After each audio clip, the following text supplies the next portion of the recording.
Ainda me lembro do silêncio que tomou conta do restaurante. As pessoas nas mesas ao redor pararam de comer, os garçons congelaram com bandejas na mão e os olhares, todos os olhares, estavam fixos em nossa direção. Era como se o tempo tivesse parado para testemunhar o momento em que um pai de 68 anos descobria a verdade sobre sua única filha. Meu nome é Bernardo Meirelles. E nunca imaginei que aos 68 anos de idade, depois de construir um patrimônio com muito suor e dedicação, eu seria traído pela pessoa que mais amei na vida. É difícil contar esta história sem que minha voz falhe, sem que meu coração aperte no peito. Mas decidi compartilhar com vocês, porque talvez minha experiência possa ajudar outros pais a enxergarem o que está diante dos seus olhos. Tudo começou com um simples telefonema numa quinta-feira à tarde. Eu estava em casa, sentado na varanda do meu apartamento em Moema, folheando um livro que não conseguia me concentrar para ler. A solidão dos últimos 5 anos, desde que minha esposa Clara faleceu, pesava mais em alguns dias. Decidi ligar para Amanda, minha filha de 32 anos, pensando que um jantar nos aproximaria novamente. Amanda, estou com saudades. Que tal jantarmos juntos hoje à noite? No Sabor em Arte, aquele que você gosta. Houve uma pequena pausa do outro lado da linha, aquele tipo de silêncio que só percebemos quando algo está errado. Vou não, pai, já jantei. A resposta veio rápida, quase ensaiada. Estou cansada. Muitos projetos para entregar amanhã no escritório. Algo no tom de voz dela não me convenceu. Nos últimos meses, Amanda vinha se distanciando. As visitas semanais se tornaram mensais, depois praticamente inexistentes. As ligações, cada vez mais curtas. Atribuí a vida de casada as responsabilidades do trabalho dela como arquiteta. Talvez estivesse enganado o tempo todo. Tudo bem, filha. Fica para a próxima. Desliguei o telefone com aquela sensação incômoda. Aquele sexto sentido que só se desenvolve depois de criar um filho sozinho. Mesmo assim, decidi ir ao restaurante. Precisava sair daquele apartamento que mais parecia um mausoléu de lembranças. Vesti meu terno azul marinho, aquele que Clara sempre dizia que combinava com meus olhos. Passei um pouco de perfume, penteei os cabelos grisalhos para trás e dirigi até o Sabor em Arte. O restaurante ficava nos Jardins, um dos bairros mais elegantes de São Paulo. Luísa, a proprietária e minha amiga de décadas, sempre manteve o lugar com um charme especial. Iluminação suave, música ambiente discreta, mesas bem espaçadas para garantir privacidade. Era o tipo de estabelecimento onde negócios importantes eram fechados e comemorações especiais aconteciam.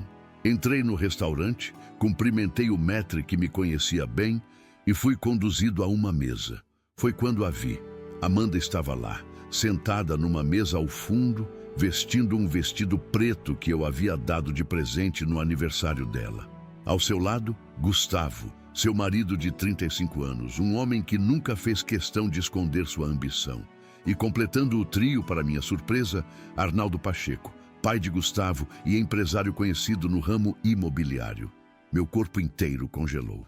Por um instante pensei em dar meia volta e sair dali, mas algo me manteve parado, observando.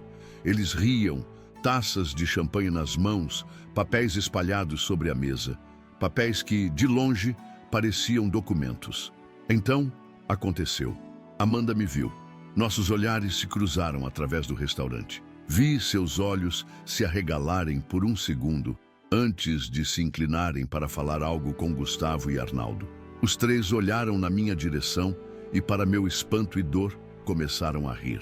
Não era um riso discreto, era uma gargalhada, como se eu fosse algum tipo de piada. Naquele momento, algo dentro de mim mudou. A dor deu lugar a uma clareza que nunca havia sentido antes. A peça final do quebra-cabeça se encaixou. As reuniões secretas, as perguntas sobre meus negócios, os documentos que Amanda havia pedido para organizar para mim. Tudo fazia sentido agora. Respirei fundo, ajeitei minha gravata e, em vez de sair pela porta, caminhei em direção ao bar. Pedi um uísque duplo, tomei um gole longo e peguei meu celular. O que eu faria a seguir mudaria para sempre nossas vidas. A história que vou contar agora começou 2 dias antes daquele fatídico jantar. Era uma terça-feira chuvosa, daquelas típicas de outono em São Paulo. O céu cinzento parecia prever o que estava por vir na minha vida. Eu estava em casa, organizando alguns documentos no escritório, quando a campainha tocou. Não esperava visitas, ainda mais àquela hora da manhã. Ao abrir a porta, me deparei com Roberto Almeida, meu amigo de mais de 4 décadas e advogado que cuidava dos assuntos legais das minhas empresas. Seu rosto estava sério, com uma expressão que nunca havia visto antes. "Bernardo, precisamos conversar", disse ele, entrando e fechando a porta com cuidado, como se tivesse medo de que alguém pudesse nos ouvir. "É sobre Amanda." Meu coração acelerou imediatamente. Como pai, nosso primeiro pensamento quando alguém menciona nossos filhos com aquele tom de voz é que algo terrível aconteceu. Um acidente, uma doença. "O que houve com ela? Está tudo bem?" perguntei, sentindo a garganta seca. Roberto colocou sua pasta sobre a mesa de centro e me olhou diretamente nos olhos. "Fisicamente, ela está bem. Mas o que vim te mostrar... Bem, acho melhor você se sentar." E sentei-me no sofá, aquele mesmo sofá que havia comprado com Clara, minha falecida esposa, quando nos mudamos para este apartamento. Roberto abriu a pasta e começou a tirar documentos, um após o outro, espalhando-os pela mesa. Um dos funcionários do departamento jurídico da sua empresa notou algumas inconsistências em documentos recentes. Transferências de pequenas quantias para contas desconhecidas, mudanças sutis em contratos, cláusulas alteradas. No início, parecia apenas erro administrativo. Roberto passou a mão pelos cabelos grisalhos, visivelmente desconfortável. Decidimos investigar mais a fundo. E o que descobrimos... Bernardo, não sei como dizer isso. Diga logo, Roberto, o que está acontecendo? Ele empurrou alguns papéis em minha direção. Eram cópias de e-mails entre Amanda, Gustavo e Arnaldo Pacheco.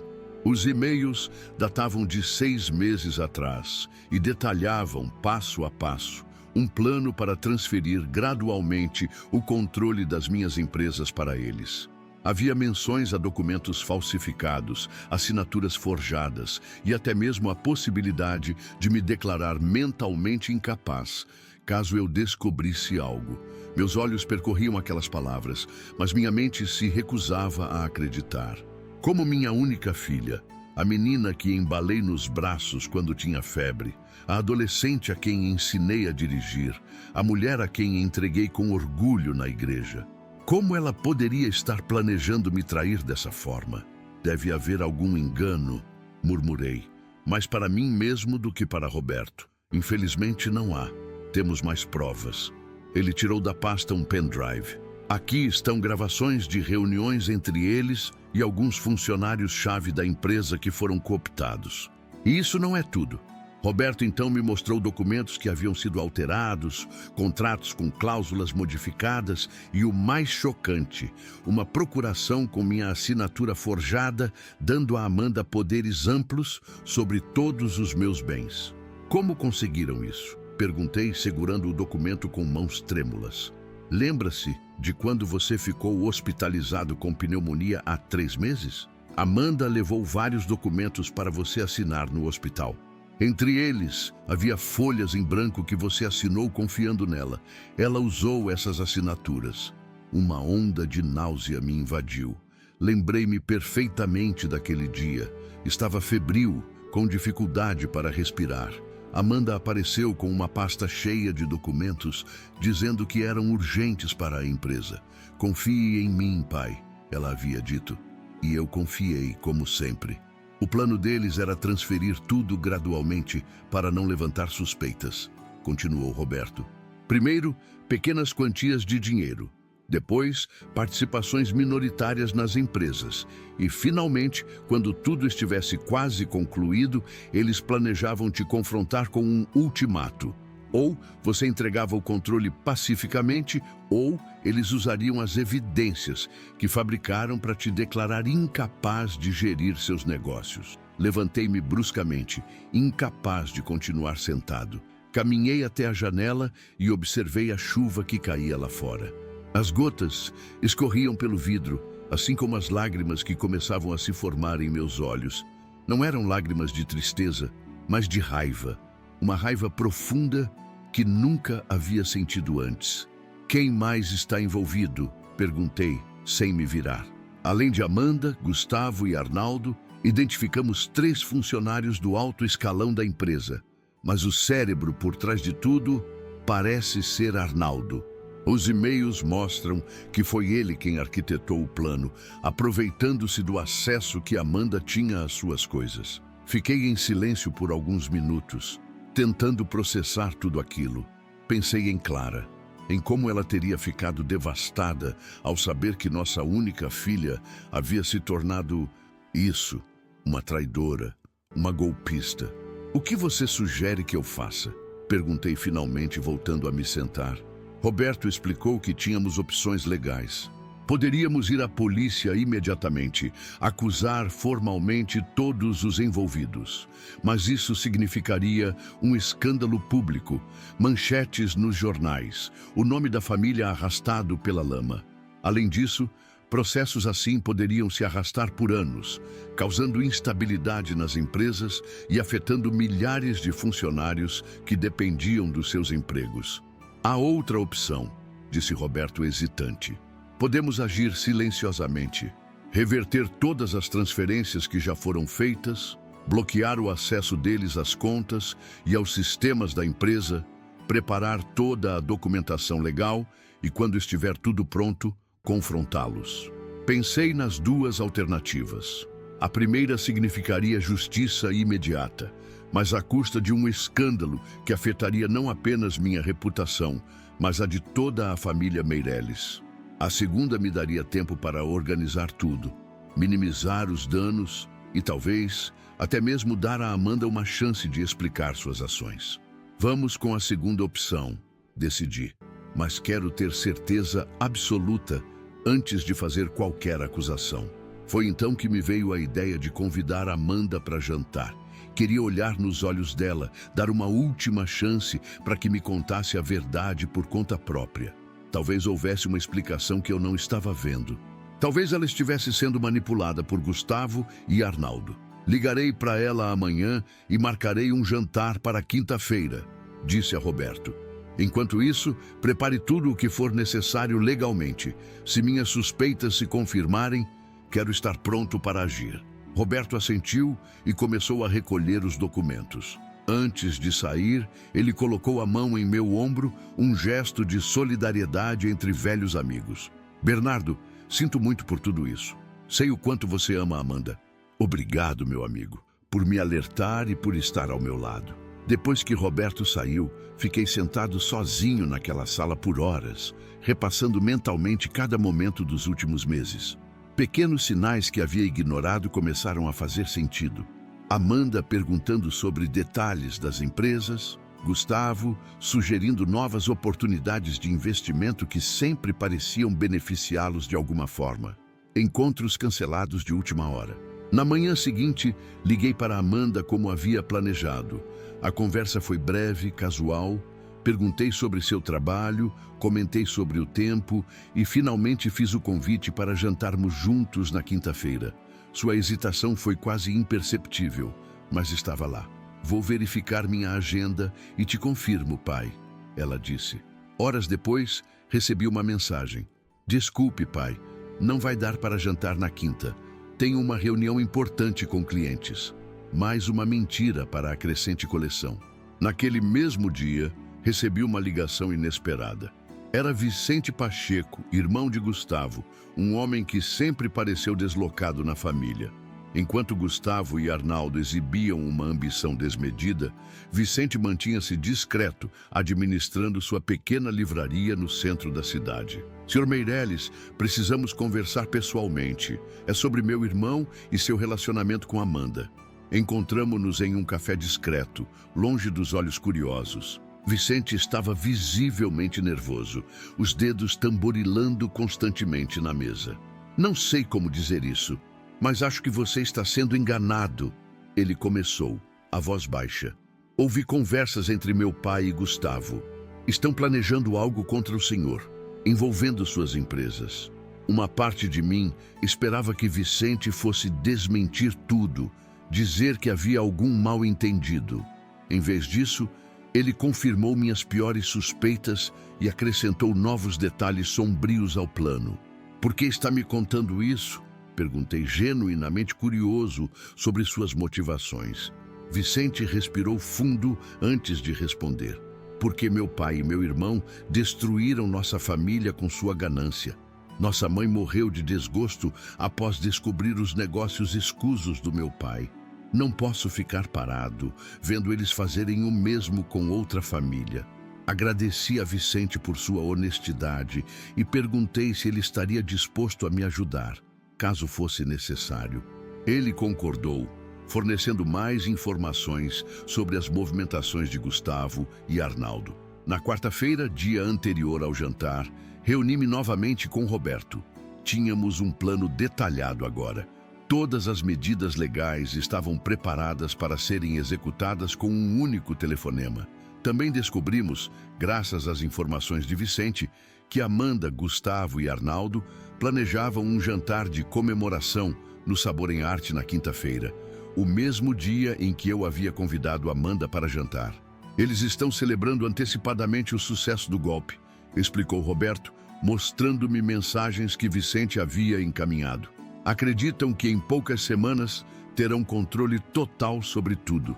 Na quinta-feira de manhã, com o coração pesado, mas a determinação firme, fiz a ligação que autorizava Roberto a executar nosso plano. Em poucas horas, todas as transferências fraudulentas foram revertidas, os funcionários envolvidos foram afastados e novos protocolos de segurança foram implementados nas empresas.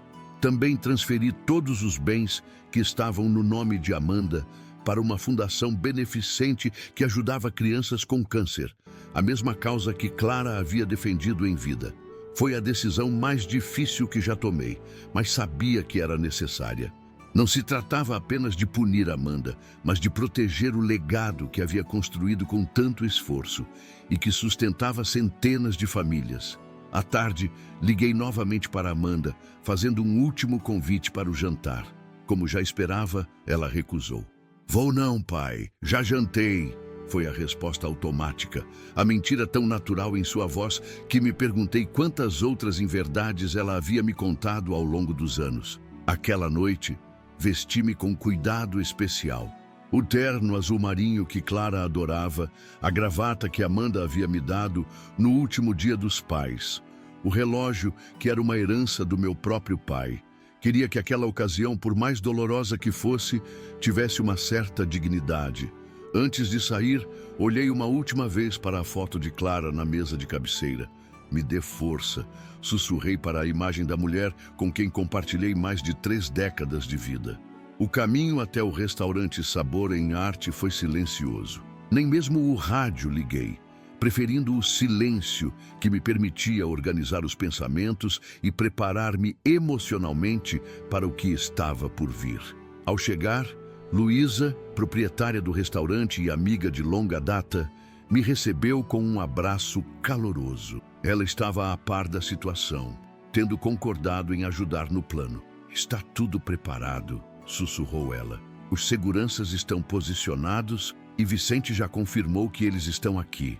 Me agradeci com um aceno discreto e fui conduzido a uma mesa estrategicamente posicionada, de onde podia observar Amanda, Gustavo e Arnaldo sem ser imediatamente notado. Eles estavam no fundo do salão, os rostos iluminados pela luz suave das velas, taças de champanhe nas mãos, gargalhadas ecoando pelo ambiente. Meu celular vibrou. Era uma mensagem de Roberto. "Tudo pronto. Policiais a caminho. Espere meu sinal." Pedi um uísque e observei. Observei como minha filha se inclinava para Gustavo, sussurrando algo em seu ouvido. Como Arnaldo gesticulava animadamente, provavelmente falando sobre os planos para meu dinheiro. como documentos passavam de mão em mão, assinados com sorrisos triunfantes. Foi então que Amanda me viu. Nossos olhares se cruzaram através do restaurante e vi o momento exato em que a surpresa se transformou em pânico em seus olhos. Ela cutucou Gustavo, que olhou em minha direção e disse algo para Arnaldo. Os três me encararam e, para meu espanto e dor, começaram a rir.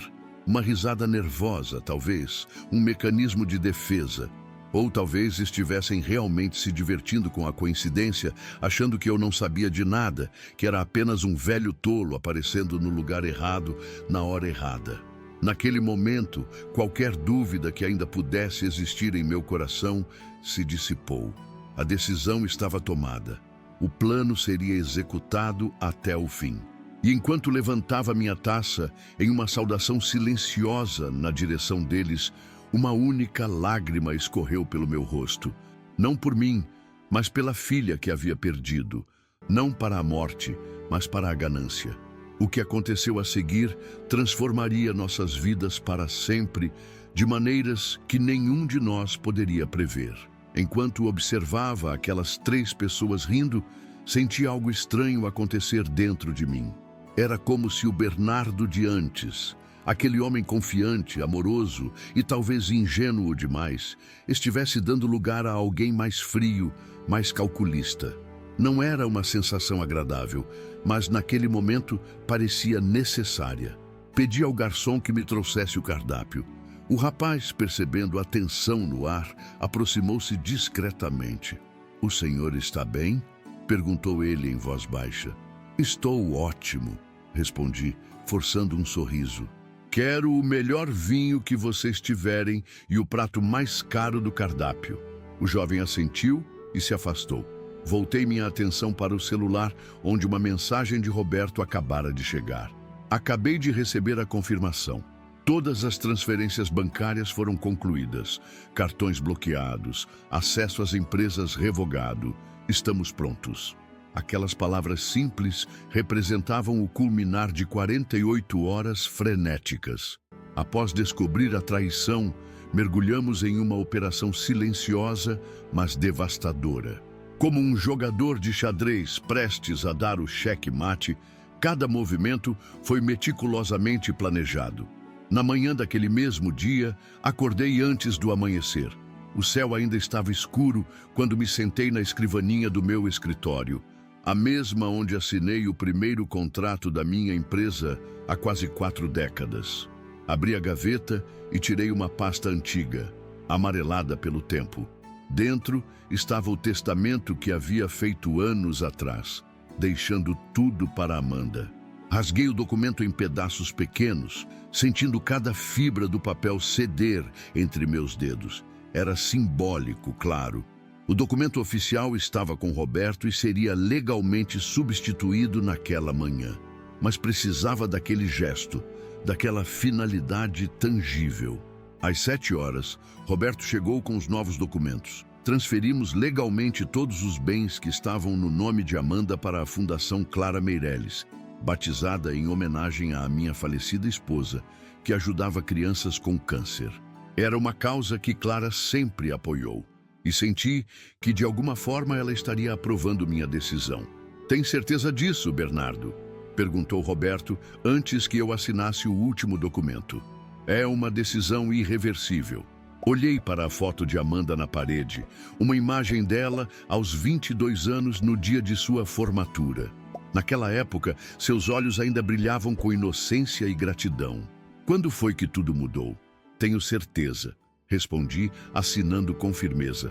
Em seguida, iniciamos o processo de bloqueio de todos os cartões de crédito e contas bancárias que sustentavam o estilo de vida luxuoso de Amanda. Cartões Platinum, Black, contas conjuntas, acesso a investimentos. Tudo foi sistematicamente cancelado ou bloqueado. "E quanto às empresas?" perguntou Roberto. "Remova-a de todas as diretorias e conselhos. Cancele seu acesso a todos os sistemas. Mude as senhas. Quero que ela seja completamente desligada de tudo." Roberto assentiu, fazendo anotações rápidas. "E quanto a Gustavo? As investigações mostraram que ele tem várias dívidas de jogo. provavelmente estava contando com esse golpe para quitá-las. Bloqueie qualquer transferência futura. Se ele deve para a agiota, que resolva sozinho. Era estranho ouvir aquelas palavras saindo da minha boca. Sempre fui conhecido por minha compaixão, por ajudar funcionários em dificuldades, por dar segundas chances. Mas algumas traições vão além do perdoável, e esta era uma delas. Às 9 horas, Vicente nos ligou com informações adicionais. O irmão de Gustavo havia se tornado nosso aliado improvável nessa história, talvez buscando redenção pelos pecados de sua família ou simplesmente movido por um senso de justiça que seus parentes não possuíam. Eles vão se encontrar no Sabor em Arte às 8 da noite, informou Vicente. Arnaldo está trazendo os documentos finais para Amanda assinar. Depois disso, eles planejam te confrontar amanhã com um ultimato. Mal sabem eles que não haverá amanhã para esse plano, comentei, uma frieza em minha voz que nem eu mesmo reconhecia. Vicente hesitou. Meu pai, ele não é um homem que aceita derrotas facilmente. Quando perceber o que aconteceu, pode ficar violento. Já pensamos nisso, interviu Roberto. Teremos seguranças posicionados no restaurante. E mais importante, já entramos em contato com a Polícia Federal. Essa parte do plano havia sido sugerida por Carmen Vasconcelos, minha vizinha e recente confidente. Aos 66 anos, Carmen era uma ex-procuradora federal que entendia bem como o sistema funcionava. Foi ela quem apontou que as ações de Arnaldo, Gustavo e Amanda não eram apenas questões familiares, mas crimes financeiros sofisticados que poderiam ser enquadrados em diversas leis. A Polícia Federal já abriu uma investigação, explicou Roberto. Conseguimos que eles mantivessem tudo em sigilo por enquanto, mas estarão prontos para agir esta noite. Às 11 horas, recebi a visita de Luísa, proprietária do Sabor em Arte. Nossa amizade remontava aos tempos de faculdade, quando ela e Clara compartilhavam um apartamento. Após a morte de minha esposa, Luísa foi uma das poucas pessoas que verdadeiramente se preocupou com meu bem-estar, ligando regularmente, convidando-me para almoços, certificando-se de que eu não me afundasse na solidão. Então é hoje, disse ela, sentando-se à minha frente com uma xícara de café. Não era uma pergunta. É hoje, confirmei. A mesa está reservada conforme combinamos. Coloquei vocês no salão principal, mas com certa distância entre as mesas. Tenho 4 seguranças prontos, todos ex-policiais. Ninguém vai perceber que estão lá até que seja necessário. Agradeci a ela com um aceno. Bernardo, ela continuou colocando sua mão sobre a minha. Clara ficaria orgulhosa de você. Não pelo que está prestes a fazer, mas por ter tido a coragem de enxergar a verdade, por mais dolorosa que seja. Senti lágrimas se formando, mas as contive. Havia chorado o suficiente nos últimos 2 dias. Agora era hora de agir. Ao meio-dia, almoçamos juntos. Eu, Roberto, Vicente e Carmen, finalizando os últimos detalhes do plano. Cada um tinha seu papel. Roberto cuidaria da parte legal, garantindo que todas as ações fossem documentadas e juridicamente inquestionáveis. Vicente seria nosso informante, nos mantendo atualizados sobre qualquer mudança nos planos de Arnaldo e Gustavo. Carmen seria o contato com as autoridades, graças a seus anos de relacionamento com a Polícia Federal. E eu seria o juiz e o executor, o homem que finalmente colocaria um ponto final naquela traição. Às 20h15 você entra no restaurante, recapitulou Roberto. Senta-se à mesa reservada e pede um drink. Observa a cena à distância. Às 20h30 eu envio a mensagem para Luísa, continuou Carmen. Esse será o sinal para que os garçons comecem a recusar os cartões de crédito. Quando eles tentarem pagar a conta e descobrirem que os cartões foram bloqueados, certamente vão ligar para você, disse Vicente. Não atenda, deixe que entrem em pânico. E então, às 20h45, você se levanta e vai até a mesa deles, concluiu Roberto. Entrega a pasta com as provas e explica exatamente o que aconteceu. Era um plano simples, mas eficaz. Uma humilhação pública, que seria o prelúdio da queda legal que se seguiria. À tarde, Passei algumas horas sozinho, caminhando pelo Parque Ibirapuera, aquele imenso oásis verde no meio do concreto de São Paulo. Foi ali, em um banco sob uma árvore frondosa, que Clara e eu decidimos adotar Amanda. Após anos tentando ter filhos biológicos sem sucesso, encontramos aquela bebê de 2 meses, com olhos grandes e cheios de curiosidade. Ela é perfeita, Clara havia dito. E para nós, ela era. Lembrei-me de cada fase da vida de Amanda. Seu primeiro dia de escola, as noites em que ficava acordado, ajudando-a com a lição de casa, o dia em que a levei para a faculdade de arquitetura, seu rosto radiante quando conseguiu o primeiro emprego em um grande escritório. Tantos momentos, tantas memórias, como poderiam culminar nisso? Às 18 horas, voltei para casa para me preparar. Tomei um banho demorado, deixando a água quente levar embora parte da tensão acumulada. Vesti-me com cuidado. O terno azul marinho que Clara sempre gostou, a gravata que comprei em nossa última viagem juntos a Paris, o relógio que ganhei do meu pai quando abri minha primeira empresa. Enquanto me olhava no espelho, tentando encontrar traços do homem que fui, meu celular tocou. Era Roberto. Acabei de saber. Arnaldo trouxe um escrivão ao restaurante. Eles planejam formalizar algum tipo de documento hoje à noite. Aquilo era novo e preocupante. Que tipo de documento? Vicente não tem certeza, mas acha que pode ser uma transferência definitiva de controle da holding principal. Se você assinar, eles terão controle imediato sobre tudo. Mas eu não estarei lá para assinar. Não precisam de você fisicamente presente? Lembra daquelas folhas em branco que você assinou no hospital? Eles podem estar planejando usá-las. Senti um calafrio. Até onde iria a audácia deles? Adiante o plano. Decidi na hora. Avise Luísa e Carmen. Quero os policiais federais lá às 20h30, não às 20h45, como havíamos combinado. Tem certeza? Isso significa menos tempo para observá-los, menos tempo para... Tenho certeza, interrompi. Se eles estão com um escrivão, significa que o golpe está sendo formalizado esta noite. Não podemos esperar. Às 19h30, saí de casa.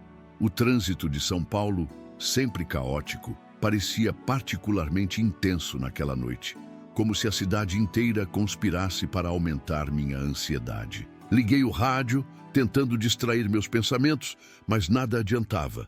Minha mente estava fixa nas imagens que me aguardavam. Minha filha, meu genro e meu congenro, sentados em volta de uma mesa, brindando a minha ruína. Cheguei ao Sabor em Arte às 25, 10 minutos antes do planejado. Parei o carro no estacionamento e fiquei ali por alguns minutos, respirando fundo, preparando-me mentalmente. Meu celular vibrou. Era uma mensagem de Carmen. Policiais federais posicionados. 4 agentes à paisana dentro do restaurante, mais uma equipe no estacionamento. Estamos prontos.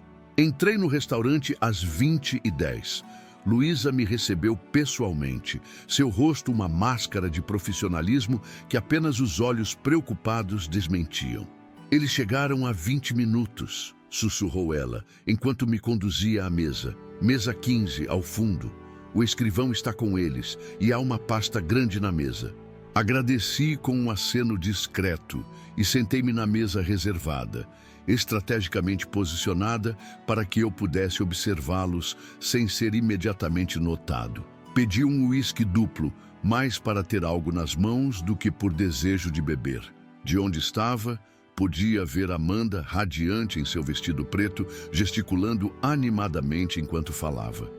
Gustavo, ao seu lado, sorria com aquele ar de superioridade que sempre me incomodou. E Arnaldo, o patriarca, comandando a cena como um maestro diante de sua orquestra. Meu celular vibrou novamente. Era Roberto. Estou entrando no restaurante agora. Vicente também está aqui. Olhei em direção à entrada e vi meu amigo advogado sendo conduzido a uma mesa do outro lado do salão. Minutos depois, Vicente também entrou, sentando-se discretamente no bar. Às 20h25, enviei a mensagem para Luísa. Agora. O que aconteceu a seguir pareceu se desenrolar em câmera lenta. Vi Luísa aproximar-se da mesa deles, inclinando-se como se perguntasse se estava tudo bem. Vi Amanda levantar a mão, provavelmente pedindo a conta. Vi o escrivão, um homem de meia idade com óculos finos, abrindo sua pasta e tirando documentos. Meu celular vibrou. Era uma mensagem de Vicente. Eles estão assinando algum tipo de documento. O escrivão está autenticando. Senti uma urgência repentina. O plano era esperar que eles tentassem pagar a conta e descobrissem que os cartões estavam bloqueados. Mas se estavam formalizando documentos naquele exato momento. Levantei-me abruptamente, deixando o uísque quase intocado na mesa. Com passos firmes, atravessei o restaurante em direção à mesa 15. O silêncio que caiu sobre aquela parte do restaurante foi quase palpável quando me aproximei. Vi os olhos de Amanda se arregalarem em surpresa, depois em pânico. Vi Gustavo empalidecer. Vi Arnaldo tentar manter a compostura, mas seus dedos apertando o guardanapo revelavam seu nervosismo. "Boa noite", disse com uma calma que não sentia. "Posso me juntar a vocês?" Sem esperar resposta, puxei uma cadeira vazia da mesa ao lado e sentei-me. O escrivão, confuso com a situação, olhava de um rosto para o outro, tentando entender o que estava acontecendo. "Pai", Amanda começou, sua voz trêmula. "Que surpresa! Pensei que você... Pensou que eu estaria em casa, não é? Sozinho, enquanto vocês celebravam aqui." Meus olhos se fixaram nos documentos sobre a mesa. "E o que temos aqui? Mais papéis para eu assinar? Ou talvez vocês já tenham as minhas assinaturas prontas?" O escrivão, percebendo que havia algo errado, começou a recolher seus documentos. "Senhor", Arnaldo interveio, tentando retomar o controle da situação. "Acho que há um mal-entendido aqui. Estamos apenas..." "Não há mal-entendido nenhum, Arnaldo", interrompi. "Sei exatamente o que vocês estão fazendo. Sei sobre os documentos falsificados, as assinaturas forjadas, as transferências fraudulentas. Sei tudo." Amanda empalideceu ainda mais, se é que isso era possível. "Pai, eu posso explicar." "Pode mesmo? Pode explicar por que minha única filha, a quem dei tudo, decidiu me trair dessa forma?" Nesse momento, vi Roberto e Vicente se aproximando. Luísa também estava por perto e pude perceber os seguranças discretamente posicionados ao redor. Tudo estava pronto. Mas sabe o que é mais interessante? Continuei tirando meu celular do bolso. Enquanto vocês estavam aqui, planejando minha ruína, eu estava agindo. Mandei uma mensagem para Luísa. Agora era o sinal que havíamos combinado. Segundos depois, um garçom se aproximou da mesa. "Senhor Pacheco, seu cartão foi recusado. Gostaria de tentar outro?" A confusão no rosto de Arnaldo era impagável. Ele tirou outro cartão da carteira e entregou ao garçom, que se afastou apenas para retornar momentos depois. "Sinto muito, senhor. Este também foi recusado." Gustavo, impaciente, tirou seu próprio cartão. "Use o meu", disse ele. O garçom assentiu e se afastou novamente. Enquanto esperávamos, olhei diretamente para Amanda. Esta manhã, transferi todos os bens que estavam no seu nome para a Fundação Clara Meireles. Cancelei todos os seus cartões de crédito, bloqueei suas contas bancárias, removi seu acesso às empresas. Em resumo, deixei você exatamente com o que merece. Nada. Lágrimas começaram a escorrer pelo rosto de Amanda. "Por que, pai?" ela perguntou, a voz embargada. "Por que fez isso?" Era a pergunta que eu esperava e para a qual havia ensaiado uma resposta ao longo de todo o dia. Mas naquele momento, olhando para o rosto da menina que um dia chamei de filha, só consegui dizer a verdade crua. "Porque você escolheu o dinheiro em vez do amor. E agora não tem nenhum dos dois." Minhas palavras pairaram no ar como uma sentença final. O silêncio que se seguiu foi tão denso que parecia ter substância própria. Os outros clientes do restaurante, percebendo que algo extraordinário estava acontecendo, observavam discretamente, alguns fingindo continuar suas refeições, outros nem se dando ao trabalho de disfarçar a curiosidade. O garçom retornou, quebrando aquele instante congelado no tempo. "Senhor, disse ele, dirigindo-se a Gustavo. Este cartão também foi recusado. Vi o pânico crescer no rosto do meu genro. Ele puxou a carteira novamente, as mãos trêmulas agora, e começou a tirar um cartão após o outro. Tente este, disse ele, entregando um cartão Platinum. Ou este, ou este. O garçom, mantendo o profissionalismo, pegou os cartões e se afastou mais uma vez. Gustavo então pegou o celular e começou a acessar seus aplicativos bancários. O que está acontecendo? Murmurou ele, mais para si mesmo do que para os outros. Não consigo acessar minhas contas. Arnaldo, percebendo a gravidade da situação, tentou retomar o controle. Bernardo, disse ele, sua voz assumindo aquele tom conciliatório que eu já conhecia de nossas negociações empresariais. Vamos conversar como pessoas civilizadas. Qualquer mal-entendido pode ser resolvido. Sorri levemente, um sorriso sem alegria. Mal-entendido? Repeti. Você chama de mal-entendido um plano meticuloso para me roubar, para me deixar sem nada, para eventualmente me declarar mentalmente incapaz? Amanda ofegou, como se tivesse levado um tapa. Como você... começou ela, mas não conseguiu terminar a frase.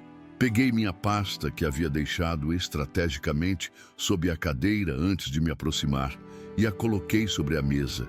Abria lentamente, como um professor prestes a iniciar uma aula importante. Tenho aqui cópias de todos os e-mails entre vocês três, expliquei, retirando as primeiras folhas, detalhando, passo a passo, como planejavam transferir gradualmente o controle das minhas empresas, como planejavam usar documentos falsificados, como planejavam forjar minhas assinaturas. Passei os olhos pela primeira página, pigarreei e li em voz alta. Arnaldo, conseguimos que ele assinasse 3 folhas em branco durante a internação.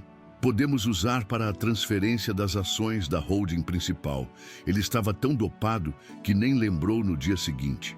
Este é um e-mail seu, Amanda, enviado há 3 meses. Ela abaixou a cabeça, incapaz de me encarar. Continuei, virando a página. Gustavo, seu pai tem razão. Precisamos agir mais rápido.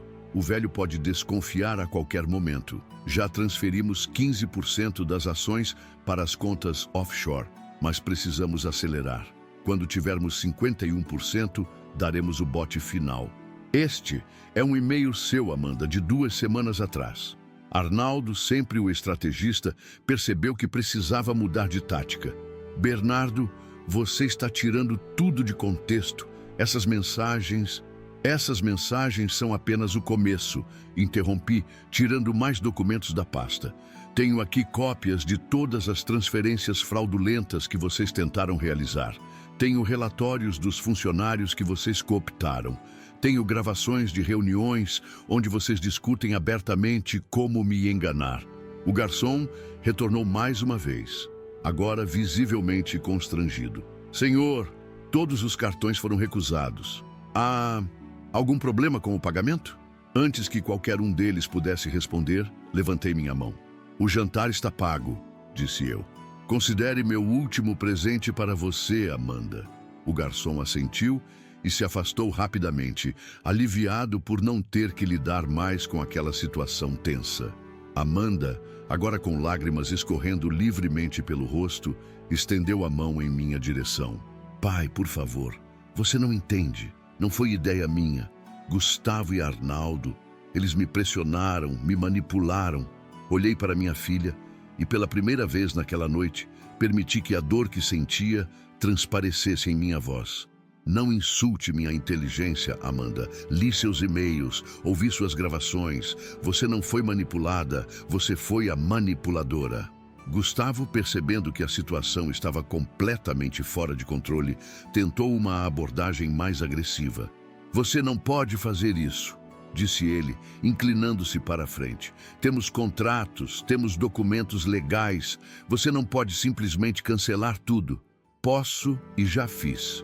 Respondi calmamente. Todos os documentos que vocês têm são baseados em fraudes, em assinaturas forjadas, em transferências ilegais. Não valem nada. Foi então que Arnaldo, sempre o mais perigoso dos 3, mostrou sua verdadeira face. Você vai se arrepender disso, Bernardo, disse ele, sua voz baixa e ameaçadora. Ninguém atravessa o caminho dos Pacheco e sai impune. Tenho conexões que você nem imagina. Posso fazer sua vida virar um inferno. Sorri novamente, desta vez com genuína satisfação. Acredito que suas conexões terão dificuldade em ajudá-lo de onde você estará em breve, Arnaldo. No exato momento em que terminei de falar, Vicente entrou em meu campo de visão, acompanhado por 4 homens e 2 mulheres em trajes formais. Reconheci imediatamente a postura e a atitude. Policiais federais à paisana. Senhor Arnaldo Pacheco, disse um dos homens aproximando-se da mesa. Sou o delegado Henrique Monteiro, da Polícia Federal. O senhor está sendo investigado por crimes de fraude financeira, falsificação de documentos, formação de quadrilha e tentativa de estelionato. A cor fugiu do rosto de Arnaldo. Ao seu lado, Gustavo parecia prestes a desmaiar. Isso é um absurdo, gaguejou Arnaldo. Um completo absurdo. Não tem provas de nada disso. O delegado sorriu levemente. Na verdade, temos todas as provas necessárias, incluindo uma investigação detalhada realizada nos últimos 3 dias, com autorização judicial. Enquanto o delegado falava, 2 dos policiais se posicionaram atrás de Arnaldo e Gustavo. Senhor Arnaldo Pacheco e senhor Gustavo Pacheco, gostaríamos que nos acompanhassem para prestar esclarecimentos. Arnaldo levantou-se abruptamente, derrubando sua cadeira. Isso é um ultraje. Sabe quem eu sou?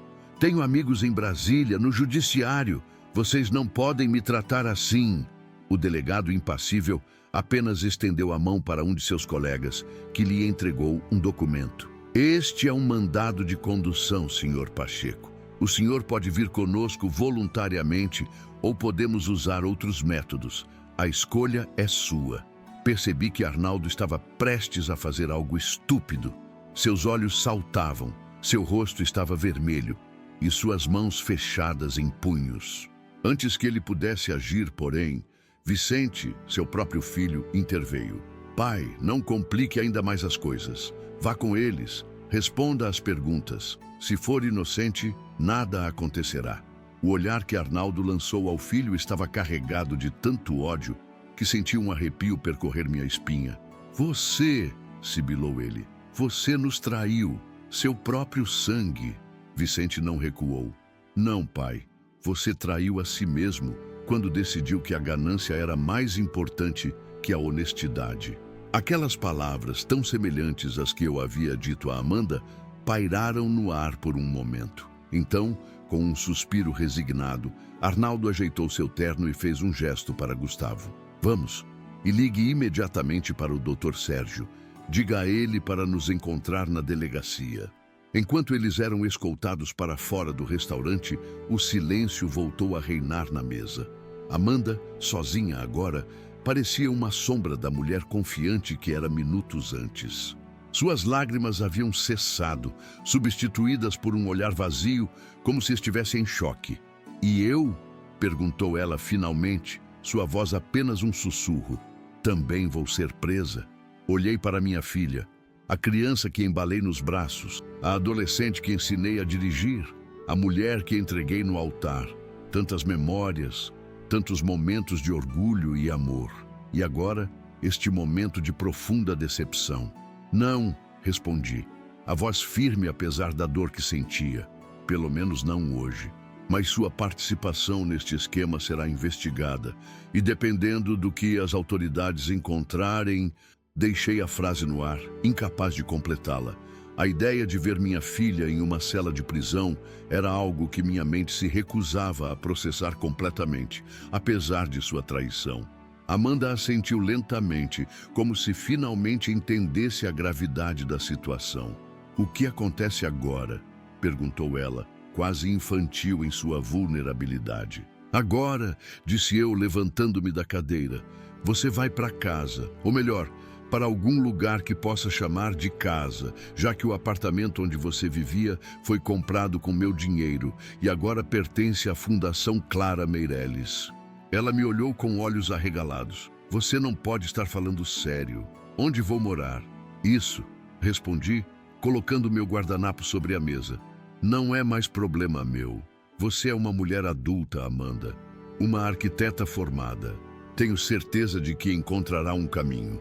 Comecei a me afastar, mas parei após alguns passos e me virei. Uma última coisa, disse, voltando à mesa e pegando a aliança de ouro que Amanda usava, um presente que Clara e eu havíamos dado no dia de seu casamento. Isso também não é mais seu. Tirei a aliança de seu dedo sem resistência. Era um gesto simbólico, é claro, mas necessário. Aquela aliança representava uma promessa, um compromisso com valores que ela havia traído. Desta vez, ao me afastar, não olhei para trás. Caminhei entre as mesas do restaurante, consciente dos olhares curiosos dos outros clientes, mas mantendo a cabeça erguida. Na entrada, Luísa me esperava, seu rosto uma mistura de preocupação e alívio. "Está feito?" perguntou ela. "Está feito", confirmei. Ela me deu um abraço rápido, mas reconfortante. "Clara estaria orgulhosa", sussurrou ela em meu ouvido. Não respondi, mas aquelas palavras significaram mais para mim do que qualquer outra coisa naquela noite. Ao sair para o estacionamento, o ar fresco da noite atingiu meu rosto como uma bênção. Respirei fundo, sentindo o peso dos últimos dias começar a diminuir. Não estava feliz, como poderia estar, mas sentia uma espécie de paz, a paz que vem de fazer o que é certo, mesmo quando é doloroso. Carmen Vasconcelos estava apoiada em seu carro, esperando por mim conforme havíamos combinado. Seu rosto se iluminou quando me viu. "Acabei de ver Arnaldo e Gustavo sendo levados pela polícia", disse ela. "Parece que seu plano funcionou perfeitamente." "Funcionou", confirmei, sentindo-me subitamente exausto, mas não sinto nenhuma alegria nisso. Carmen se aproximou, colocando uma mão gentil em meu ombro. "Ninguém esperaria que você sentisse", disse ela suavemente. "Você acabou de perder sua filha, de certa forma. É natural sentir luto." Assenti, grato por sua compreensão. "Está pronto para recomeçar?" perguntou ela, seus olhos transmitindo uma compaixão que há muito tempo não via direcionada a mim. "Sim", respondi, percebendo que era verdade. A verdade pode doer, mas também liberta. Entramos no carro e nos afastamos do restaurante, deixando para trás não apenas Amanda, mas uma fase inteira da minha vida. Enquanto dirigíamos pelas ruas iluminadas de São Paulo, senti uma estranha combinação de tristeza e alívio. Tristeza pela filha que havia perdido para a ganância. Alívio por finalmente ver a verdade, por mais dolorosa que fosse.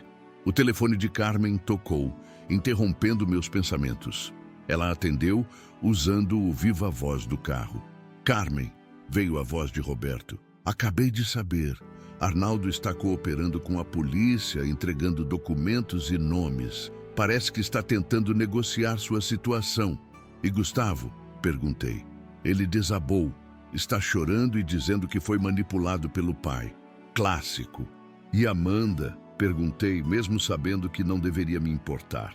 Houve uma pausa do outro lado da linha. "Ela ainda está no restaurante, pelo que sei. Ou estava há alguns minutos. Parece em estado de choque." Assenti para mim mesmo. Era compreensível. Em uma única noite, ela havia perdido tudo. O marido, o sogro, o status, o dinheiro e, o mais importante, minha confiança. "Roberto", disse, tomando uma decisão repentina, "quero que faça algo por mim amanhã. Transfira uma pequena quantia para uma conta em nome de Amanda. O suficiente para um aluguel e algumas semanas de despesas básicas." Carmen me olhou com surpresa. "Tem certeza?" perguntou Roberto. "Depois de tudo o que ela fez, tenho certeza", confirmei. Não estou perdoando o que ela fez, mas também não quero vê-la nas ruas. É complicado. "Entendo", disse Roberto, e pude ouvir o sorriso em sua voz. "No fundo, você ainda é o mesmo Bernardo de sempre. Compassivo até quando não deveria ser." Desliguei o telefone, pensativo. Era verdade? Ainda era o mesmo homem depois de tudo isso? Olhei pela janela, observando a cidade que passava em um borrão de luzes.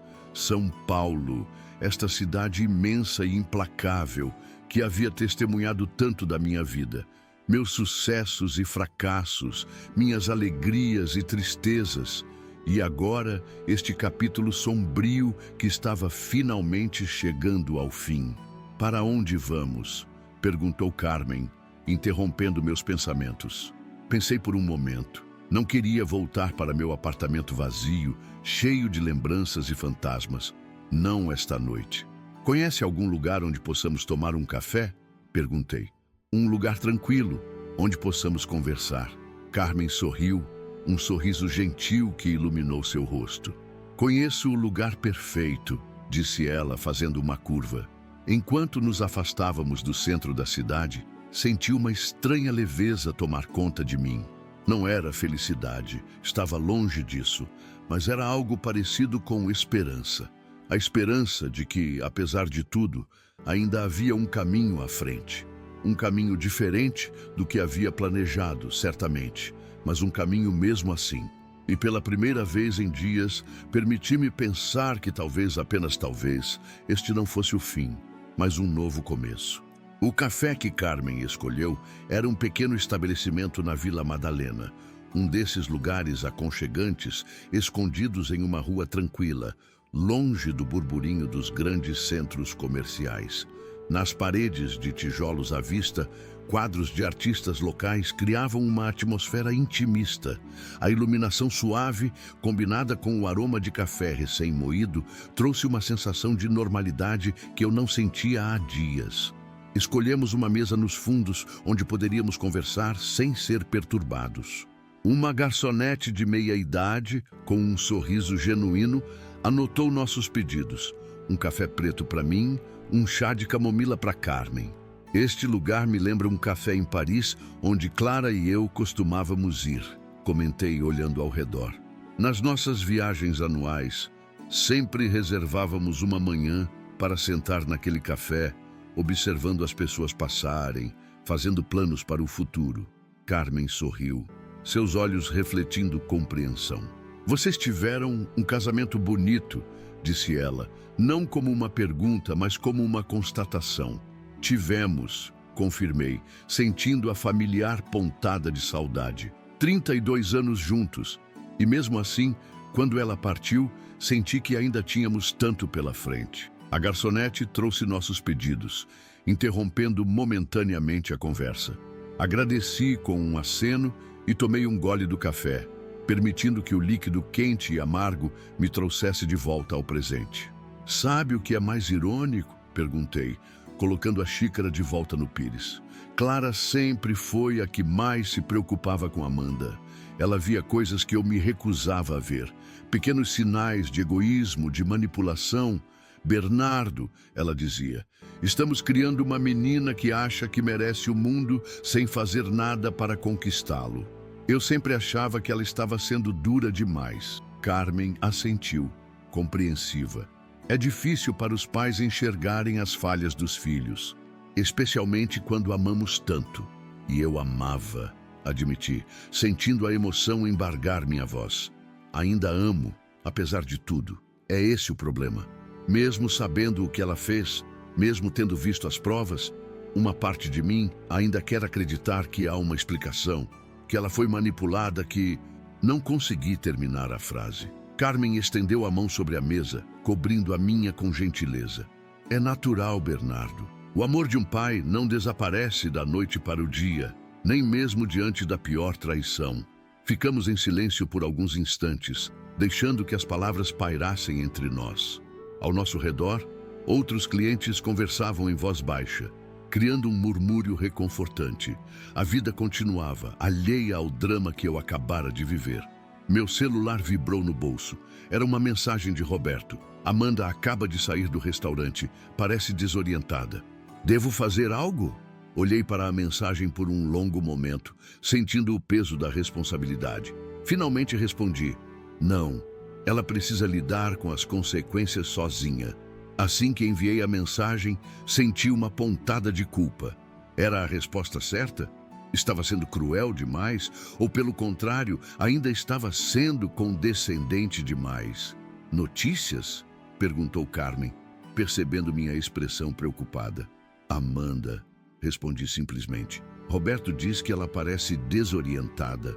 Carmen assentiu compreensiva. O mundo dela desabou esta noite. Tudo o que ela pensava ter garantido, o dinheiro, o status, a segurança, tudo se foi. É natural que esteja desorientada.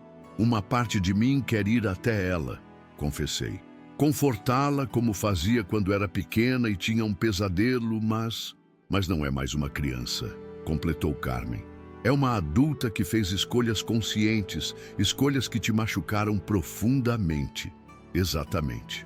Terminamos nossas bebidas em um silêncio contemplativo. Quando a garçonete veio perguntar se queríamos mais alguma coisa, Carmen pediu uma fatia de torta de limão para dividirmos. Um gesto simples, mas que trouxe uma sensação reconfortante de normalidade em meio ao caos. "O que você vai fazer agora?", perguntou ela, enquanto partilhávamos a sobremesa.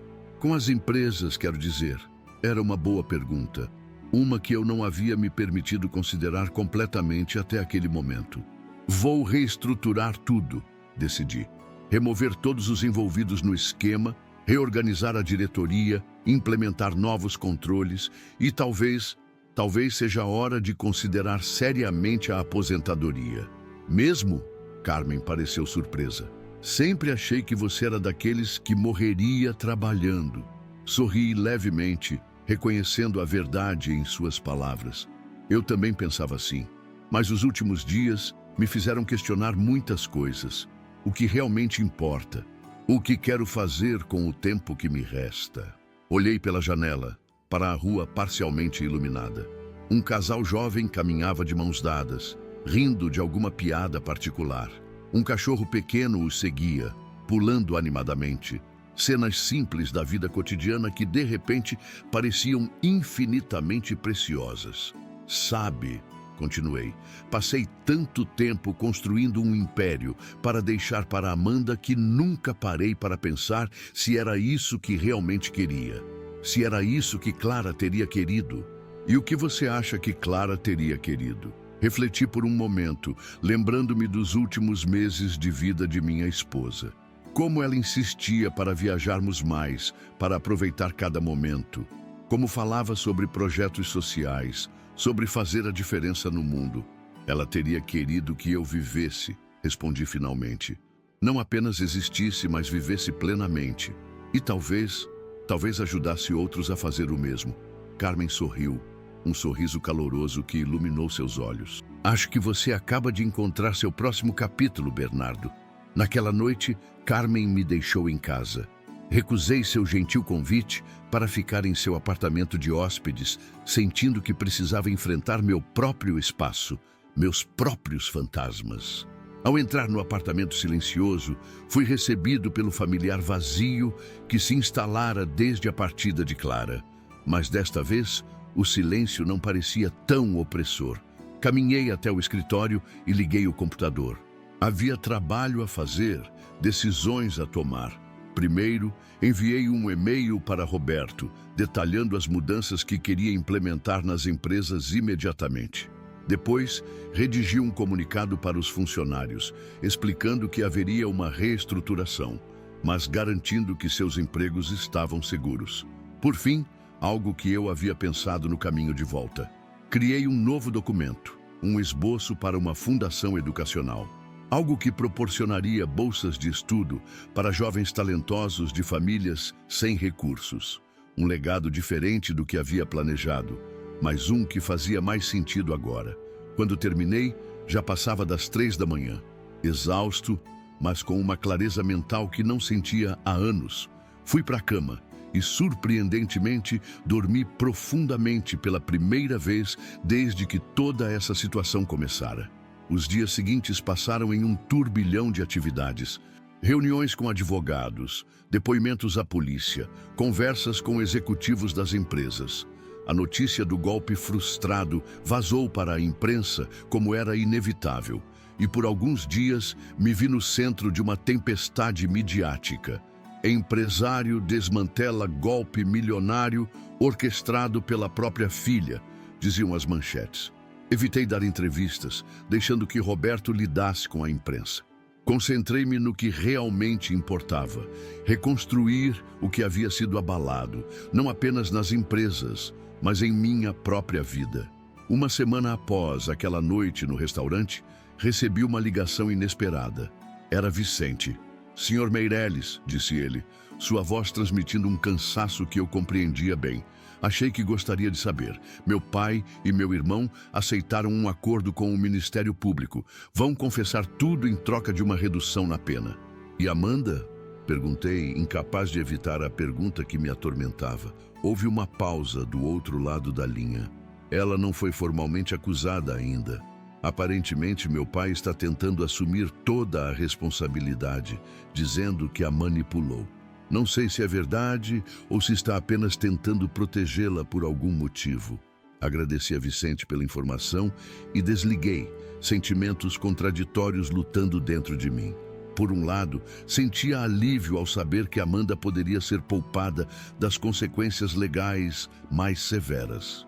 Por outro, uma parte de mim queria que ela enfrentasse plenamente a responsabilidade por suas ações. 2 semanas depois do incidente, estava em meu escritório na empresa quando minha secretária entrou, visivelmente desconfortável. "Senhor Meireles", disse ela hesitante, "sua filha está aqui. Quer falar com o senhor." Senti meu coração acelerar. Não havia falado com Amanda desde aquela noite no restaurante. Não sabia se estava pronto para vê-la, para ouvir o que quer que ela tivesse a dizer. "Mande-a entrar", decidi finalmente. Amanda entrou no escritório e mal a reconheci. Seus cabelos, sempre impecavelmente arrumados, estavam presos em um rabo de cavalo simples. O rosto, sem maquiagem, mostrava olheiras profundas. Vestia jeans e uma camiseta básica, um visual que não havia usar desde a adolescência.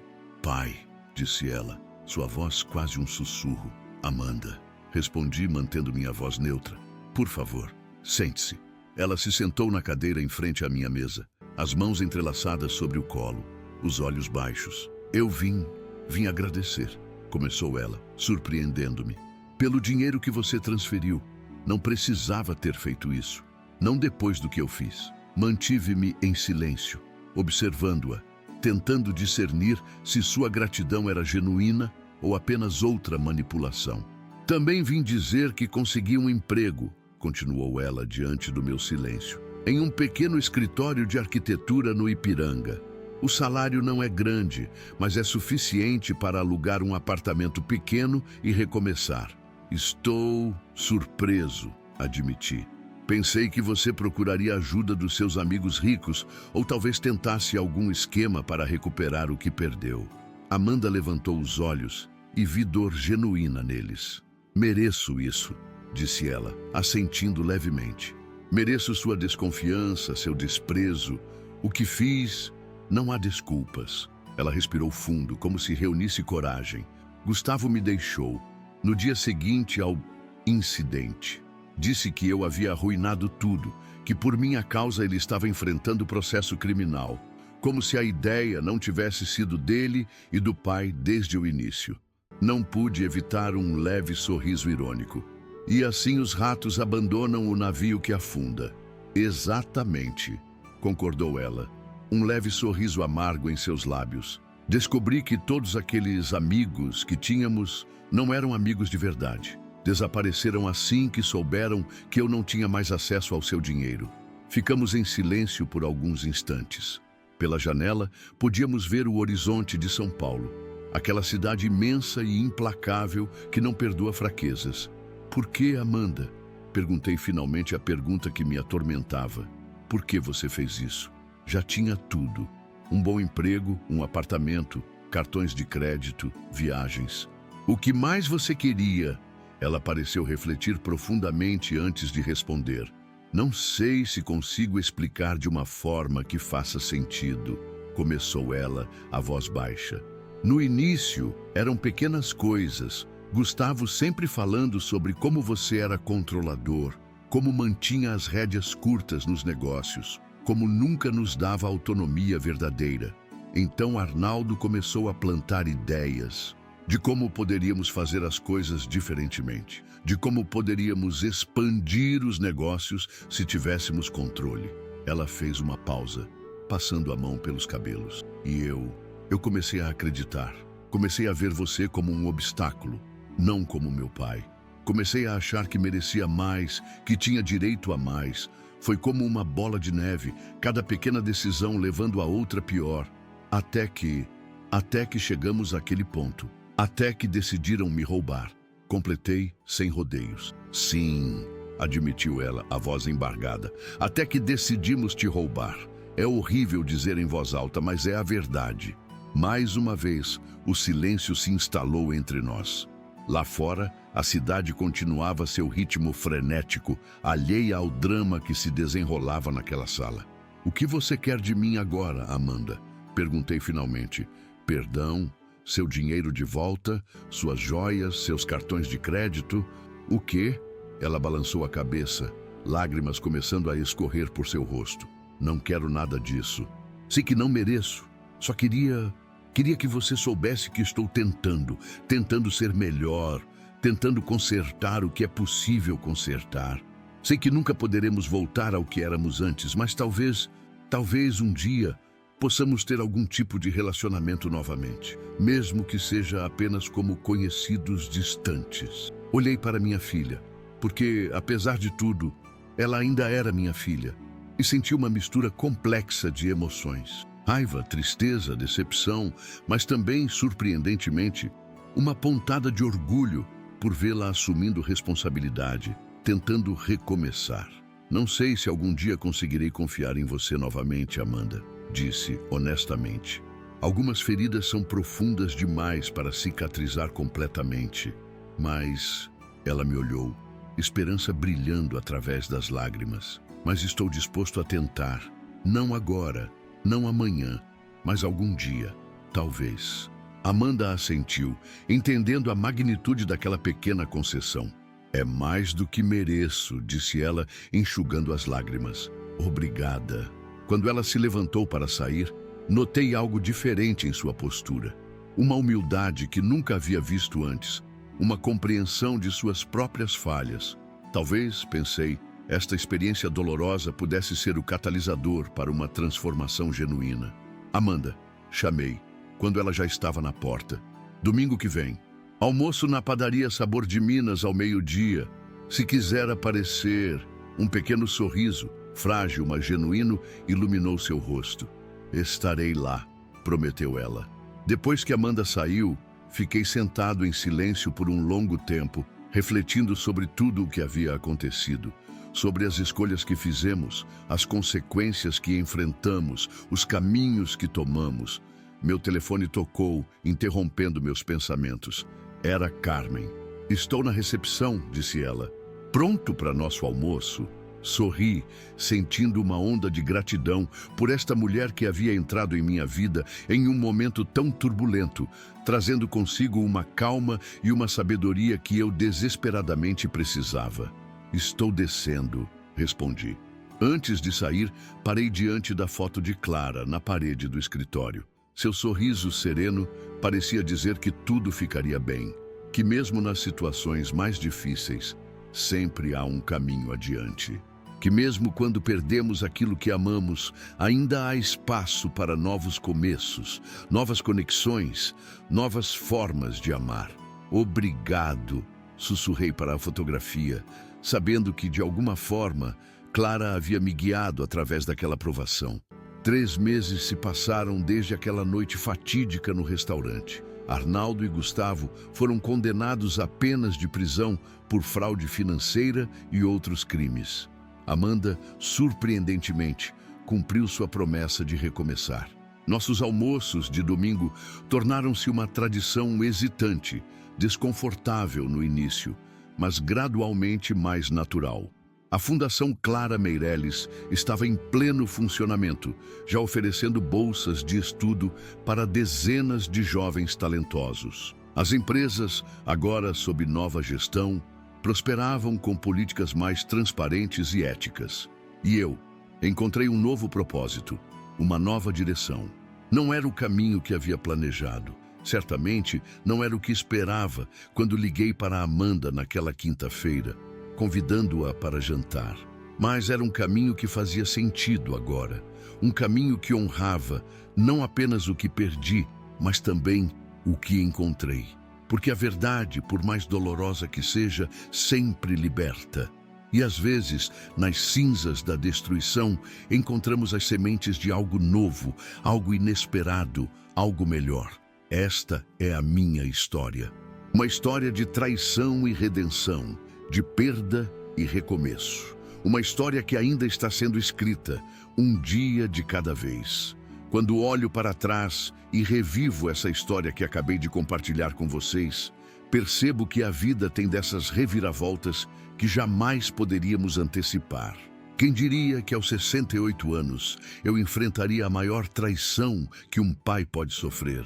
E quem imaginaria que essa mesma traição abriria portas para um recomeço que eu nem sabia que precisava? A noite em que vi minha filha Amanda rindo com Gustavo e Arnaldo no restaurante Sabor em Arte mudou completamente o rumo da minha existência. Aquele momento de humilhação transformou-se na centelha que me fez agir, que me fez enxergar a verdade que esteve diante dos meus olhos por tanto tempo. Uma verdade dolorosa, sim, mas necessária. Nesses meses que se passaram desde o incidente, aprendi que perdoar não significa esquecer ou fingir que nada aconteceu. Perdoar é um processo lento e gradual, que começa primeiro em nosso próprio coração. Os almoços de domingo com Amanda são ainda desconfortáveis às vezes, mas são também pequenos passos em direção a um tipo diferente de relacionamento. Um baseado em verdade, não em dependência financeira ou manipulação. A Fundação Clara Meireles tornou-se meu novo propósito. Ver aqueles jovens estudantes, brilhantes e dedicados, recebendo oportunidades que nunca teriam de outra forma, isso traz uma satisfação que nenhum sucesso empresarial jamais me proporcionou. Talvez seja isso que Clara sempre tentou me mostrar. Que construir um império vale pouco se não for para fazer a diferença na vida de outras pessoas. Arnaldo e Gustavo estão pagando pelo que fizeram, não apenas na justiça, mas também enfrentando as consequências de suas próprias ações destrutivas. A ganância os consumiu, destruiu relacionamentos, arruinou reputações.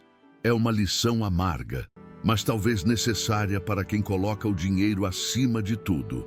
E Carmen tem sido uma companheira inestimável nessa jornada de recomeço. Aos 68 anos, descobri que ainda há espaço para novas conexões, novas amizades, talvez até mesmo para um novo amor. A vida não acaba quando perdemos alguém que amamos. Ela apenas segue um curso diferente, inesperado.